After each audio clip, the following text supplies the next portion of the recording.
De nos vies, on a grandi avec ces films et on est très très heureux de la recevoir aujourd'hui sur le plateau de Télématin. C'est Brigitte Fossé, bonjour. Bonjour, comment allez-vous? Merci d'être avec nous. On va très bien et on est très heureux de vous avoir. Vous êtes tous les lundis à 19h sur la scène du théâtre de Poche-Montparnasse dans La Fontaine, en fables et en notes. Alors La Fontaine, ce sont les fables évidemment de notre enfance. Qu'est-ce qui vous a donné envie à vous de les revisiter? Deux choses. D'abord, j'avais déjà fait 4 spectacles avec Daniel Laval, qui est pianiste. C'est un duo, c'est-à-dire qu'il y a le théâtre, la comédie aux 100 actes divers, qui est donc La Fontaine, c'est-à-dire l'amour de la vie, la vérité, la cruauté de l'analyse, mais on s'amuse parce que ce sont des animaux, donc c'est pas nous. Mais en même temps, c'est nous quand même, et on est complètement libérés parce qu'on est des animaux. Et puis, il y a la musique, et la musique, c'est comme une espèce d'écho, mais en même temps de création, de recréation de la fable. Par exemple, quand on donne la poule aux œufs d'or, elle fait la poule de Rameau. C'est et puis après, elle fait, vous faites très bien elle fait la le poule. coucou de Dakar. Coucou, coucou, coucou. C'est une musique sublime, hein, c'est une musique baroque. Mais quand elle a fini son coucou, coucou, moi je dis la colombe et la fourmi. Et après, elle joue du Scarlatti, on entend les ailes qui font... On a l'impression que la colombe s'envole. Enfin, quand elle joue, moi, je m'envole, en tout cas. Eh bien, ça tombe bien, parce que Daniel Laval, figurez-vous qu'elle a un petit message pour vous. Elle est là. Oh.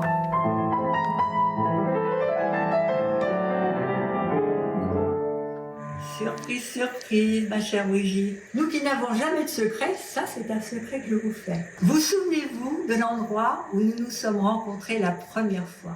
Une histoire défrisante. Je vous souhaite une très bonne journée, ma Brigitte.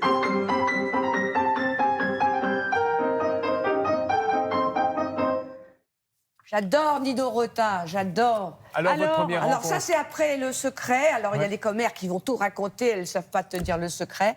Et elle fait les commères avec Nino Rota. Mais alors, On a l'impression que les commères vont parler partout. Alors, c'est un bonheur, on s'amuse comme des folles, toutes les deux. Le public aussi, c'est un échange, c'est le bonheur. Alors, on reprend à la rentrée. Et alors, on arrête dimanche et on reprend à la rentrée. Elle vous demande votre première rencontre. Est-ce que vous vous souvenez quand c'était votre première rencontre avec Daniel Laval? C'était génial. C'était On quand? avait des rouleaux sur la tête, c'était chez le coiffeur. C'était chez le coiffeur, exactement, Elle j'adore. fonce sur moi. Oh, on va travailler ensemble. Je dis d'accord. Parce qu'elle a cette joie de vivre qui a également La Fontaine. Et chaque fois qu'on fait quelque chose ensemble, ça fait rire les gens. Et puis alors, on a des fous rires pas possibles. Elle fait très très bien la cuisine. Je suis très gourmande. Quelle est votre fable préférée de La Fontaine? S'il y en a une à sortir, tout de suite. Faut parler plus fort parce que je suis un peu sourde, j'ai pas mis mes sonotones. Quelle est votre fable préférée de La Fontaine? S'il y en a une. Écoutez, je crois que c'est le lièvre et la tortue malgré tout. Pour beaucoup de raisons. D'abord parce que ça concerne tout le monde. Ouais. Rien ne sert de courir, il faut partir à point. Et en plus, on ne se méfie jamais assez des gens dont on croit qu'ils ne vont jamais réussir à faire quoi que ce soit. Ils vous clouent au poteau, ils vous donnent des leçons. Eh bien, nous, on aime beaucoup la poule aux œufs d'or. Et voici un extrait, regardez. L'avarice perd tout en voulant tout gagner. Je ne veux, pour le témoigner, que celui dont la poule, à ce que dit la fable, ponde tous les jours un œuf d'or. Il crut que dans son corps, elle avait un trésor. Il la tua, l'ouvrit et la trouva semblable à celle dont les œufs ne lui rapportait rien. C'est en lui-même ôté le plus beau de son bien. Belle leçon pour les gens chiches. Pendant ces derniers temps, combien en a-t-on vu qui, du soir au matin, sont pauvres devenus pour vouloir trop tôt être riches? Rappelez-vous, c'est l'affaire Madoff. J'adore. Quelle énergie, Mais franchement. c'est très actuel, en fait. Bah oui. Toutes ces fables sont vraies aujourd'hui. Et ça, c'est magnifique parce qu'on s'amuse de la vérité. Et puis, bon, le texte est absolument magnifique. C'est très théâtral. Comment dirais-je? Molière était un ami de La Fontaine. Et je trouve qu'ils ont un point commun. C'est que même quand il parle en vers, on a l'impression que c'est complètement spontané. Ça se sent pas. Et puis en plus, ce sont des vers qui sont très irréguliers, ce sont des vers libres. Bon, Brigitte Fossé, on vous écoute, on partage votre passion, vous donnez des images à voir, mais quand on vous regarde, on voit quand même un peu Françoise Béreton dans La Boum. Évidemment, ce film devenu mythique et totalement généralisé. Il y a votre ancien gendre dans le film, figurez-vous, qui a un petit truc à vous dire. C'est Pierre Cosso, le petit ami de Vic. Vous voyez qui c'est gentil. Et c'est en Comment musique. va-t-il Et c'est en musique.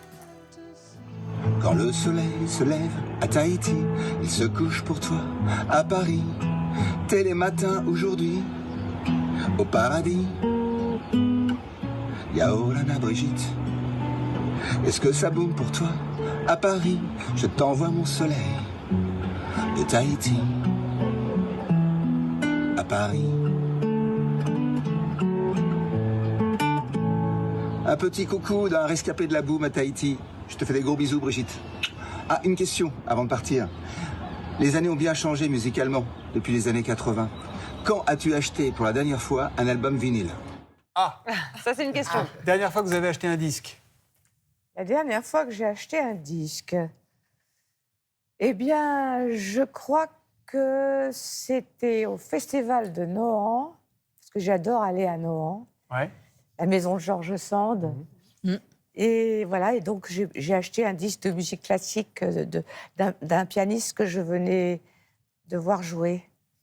Eh ben C'est-à-dire super. Yves Henry, qui est le président en même temps du Festival de Nohant. On C'est bien. remercie évidemment Pierre Cosso d'avoir fait ce petit message qui était très sympa avec sa guitare. C'était cool. Et on se retrouve après une toute petite pause avec C'est Brigitte très Fossé. joli, c'est très joli. Bravo Pierre. Bravo Pierre. Merci Pierre. Merci Pierre.